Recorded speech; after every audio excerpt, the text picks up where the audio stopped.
La memoria no es un acto puramente intelectual, racional, objetivo.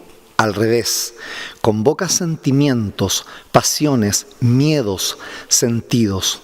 No responde autoría en los grandes pensadores, al contrario, expresa muchas veces la voz de los autores anónimos.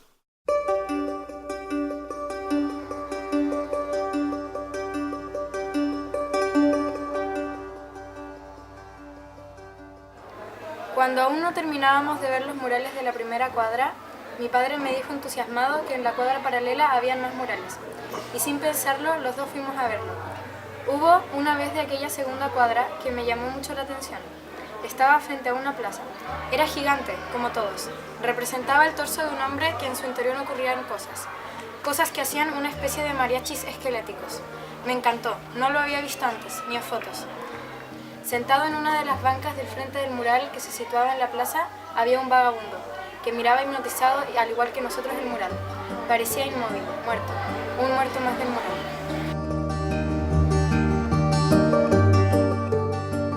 Jóvenes entre 13 y 14 años fueron convocados a un proyecto de historia y memoria. Crear un libro donde salga a la luz espacios de patrimonio cultural, social e histórico.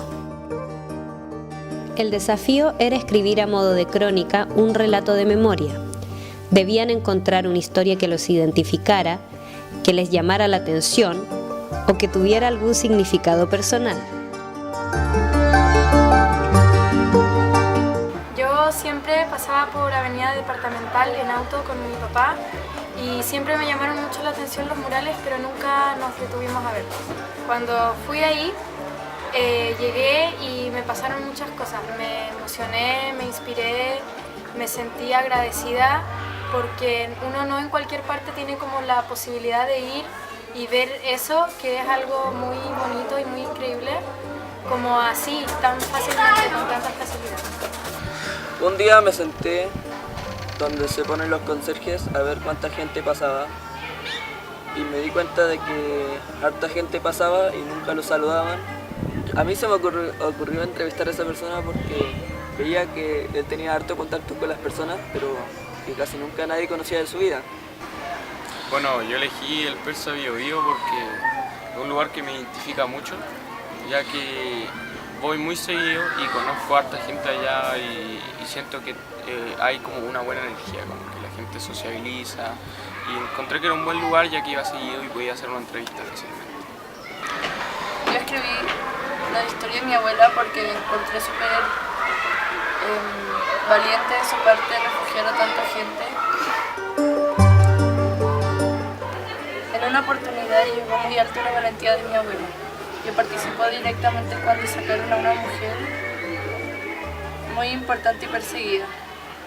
A esta mujer la disfrazaron como una artista de cine llena de maletas que no contenían nada.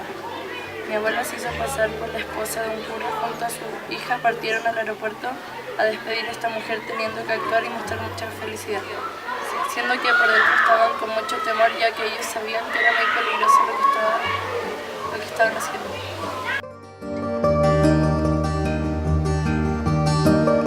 Yo tenía una misión, hacer una crónica de una persona, pero no sabía de quién.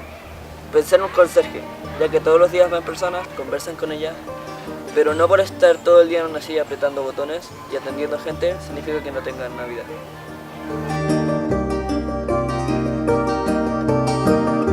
Necesitaba en este momento entrevistar a alguien por un fin académico, simpático, para poder hacerle las preguntas con más tranquilidad. Ojalá que vendiera vinilos, computadores y herramientas antiguas de segunda mano u objetos antiguos. En ese momento mi tía me comentó que había conocido a una geriante muy simpática y que era apta para la entrevista.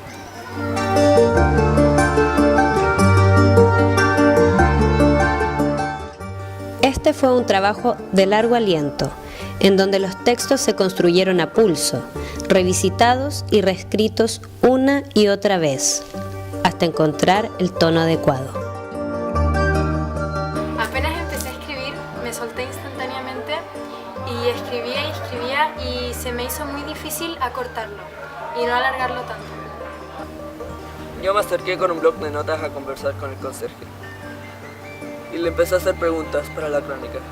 Él me contaba de los incidentes que habían pasado con su hija en su casa, cuando ella se quedó sola y comenzó el terremoto.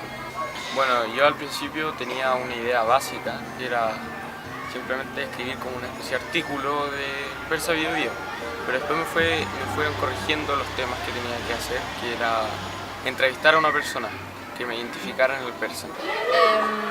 El proceso de escritura fue que yo la fui a entrevistar a su casa y fui a entrevistar a su mamá y a su hermana, y después vi muchas veces esas entrevistas y luego las pasé a escribir. Por una persona que tenía ideas contrarias a los del golpe, se los llevaban familias enteras, mujeres con guagua, con todo. Y ese era el temor de nosotros. Me producía cuando lo escuchaba hablar como emoción por lo que hizo, por la demás gente para ayudarlos, y eso.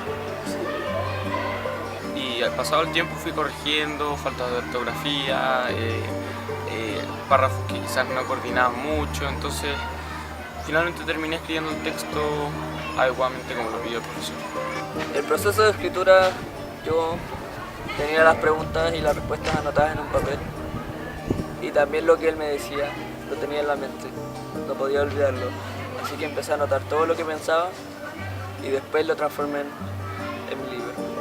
La primera frase que escribí cuando llegué y vi los murales fue: siento que mis entrañas se llenan de inspiración con futuras ideas de creación.